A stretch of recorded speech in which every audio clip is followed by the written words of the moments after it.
Hi, I'm Old Sneelock. Welcome to another episode of Old Sneelock's Workshop.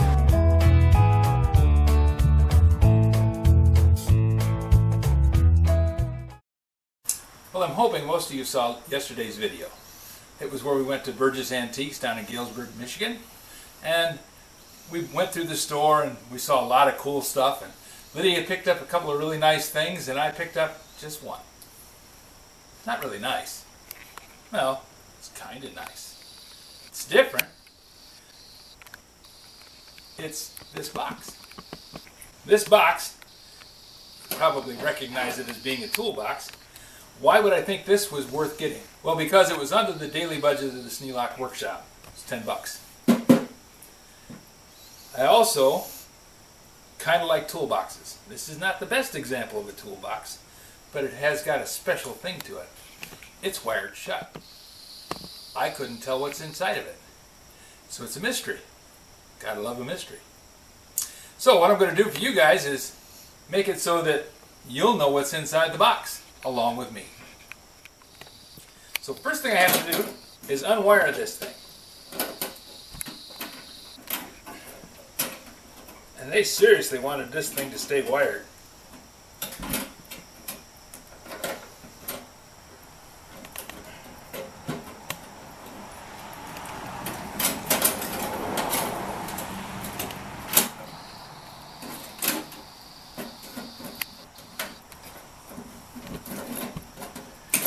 There.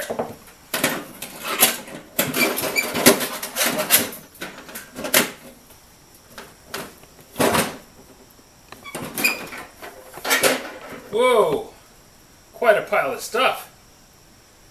I think $10 worth. Here's an auger bit. A little old, a little rusty, but looks nice. Ooh, this is cool. This actually goes on a 5-gallon gas can that I already own.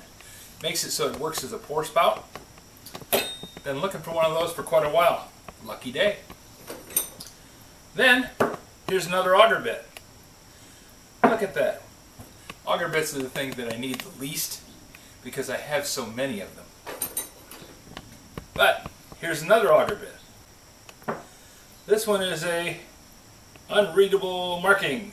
Ah! It's a 7/16. This one, couldn't tell you, but I think it's right around 5/8. And this one is all of a 1-inch. Yep. Okay. Next out of the box is another, I think that's a 3/4. Allen wrenches. Now, I'm never short on Allen wrenches, but these are kind of nice.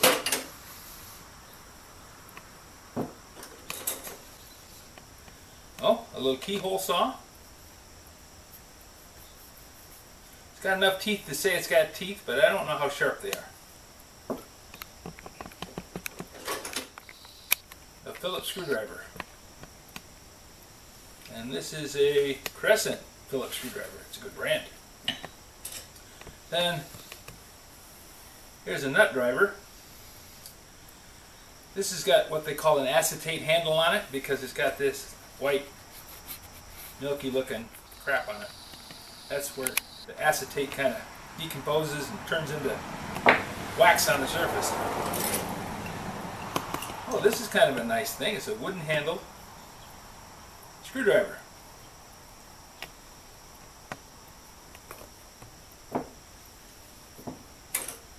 Then here's just another one of the acetate plastic handles. And another wooden one. Oh, we're getting quite into the screwdrivers, but that's normal. A wooden screwdriver with pretty badly beat up handle. Box end, open end wrench. Part of a set of wrenches. These have a little key that goes in there and locks them. They came with cars. 7/8 on one end, and who knows it on the other. Ooh, a nice little pair of slip joint pliers. These will go in Lydia's toolbox. She's making out like a bandit on this. She didn't buy it and she's getting it anyways. This is a ring compressor. Not something that everybody needs, but I have been known to repair an engine every once in a while. I think we're way over $10 by now. And this is a spark plug wrench that somebody reefed on way too hard because they rounded it out. It's now just a pipe with kind of a deformed end on it. Double box end wrench. Barkalow.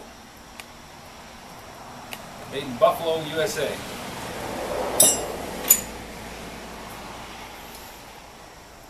Antique wrench.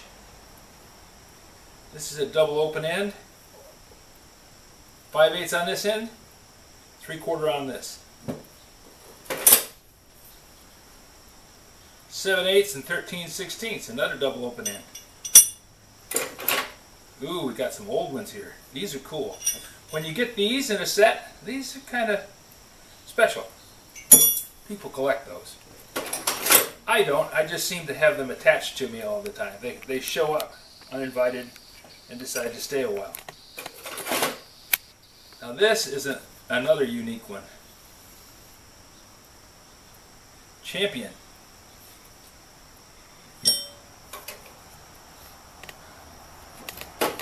And in case I ever need it, this plumb bob is considered to be one of the top brands. This one has a place where you take this out, tie it, run a string through it, tie a knot in it, put that back in, and then it makes a really nice plumb bob. We're way over $10, guys. This adds no value at all. It's a rusty, old, crusty pair of slip joint pliers. Scout Crafter would like these. And I'm sure he would like these too. Ooh, this is a pair of ignition pliers. Doesn't have a name on them. Looks like they came as part of a cheap set. And here's an adjustable wrench made in Germany.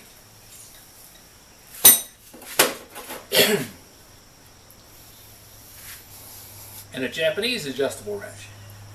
This is a 6-inch and this is an 8-inch.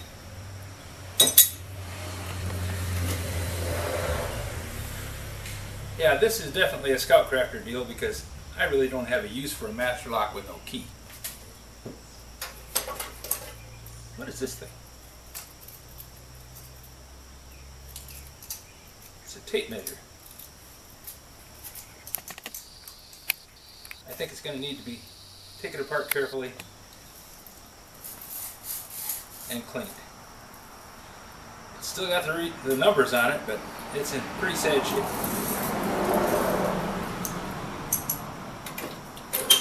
I bet you recognize this one too. Hacksaw, one of my favorite tools. Now, if you've been watching the channel very long, you recognize the fact that I don't like hacksaws. Forged in USA, double opening wrench. This one looks like one I got with a, yep, it's a Ford wrench. But this one somebody has cobbled. They have filed this open and stretched it, probably trying to make it do a specific job. But still, it's a Ford wrench. It's got its own charm. T-1917. Wonder what that means. Then here is a wrench, which is a T-handled socket wrench. Very cheap one. But then we're already past the $10 point. Oh, this goes with it. This is a set of sockets. Okay, there's just two. But I guess if you got two, it makes it more than a single, so it's got to be a set. Then a ball peen hammer. A little stubby on the handle. Didn't Scout Crafter have a challenge where he wanted to see small hammers? Stubby handled hammers? See how many people like stubby handled hammers? Yeah, this one is about the stubbiest I've ever seen. But it does have a handle on it.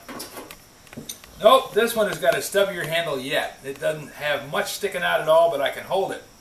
I don't think I could drive a nail with it or bend a piece of steel, but it's definitely the stubbiest hammer handle I've ever seen. Ow! Spiders! No, just kidding. The last thing is an Allen wrench, because you can't have a toolbox without Allen wrenches in the bottom. So from a, whoa, this is a Diston file. This is a Diston hacksaw, a number 16 Diston, made in USA. I think this is made by the Diston company that bought the name over in China, because it ain't much. Cheap hollow plastic handle, bent frame. I don't know how you're supposed to hold the blade on. Oh, there it is. It's got a slot in the front. So you slip the hacksaw blade into the slot, put a pin through it, hook it up to this one, and then tighten it up. So, that's everything I got. And I'll tell you guys, this is worth the price of admission. This pour spout I've been looking for years. And it even comes with a cap. So this made it worth everything that I spent on it. And all the rest of the stuff will probably find homes elsewhere. This goes in Lydia's toolbox. I'm not going to give her the rusty ones. Thanks for coming along on the trip. If you have any suggestions for a new video, questions about today's video, or any of the other videos on the channel, just drop a note in the comments. You know I read them all. Thanks for watching. Oh, and Lydia's a great camera person, don't you think?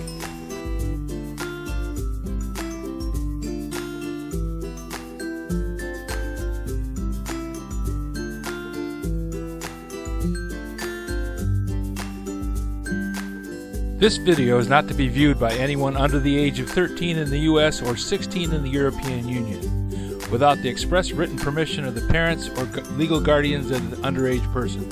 Such written permission must be on file at the local government entity in charge of enforcing the rules and regulations established by the FTC. Anyone violating these terms is admitting by default that they hold harmless the owners and operators of this channel.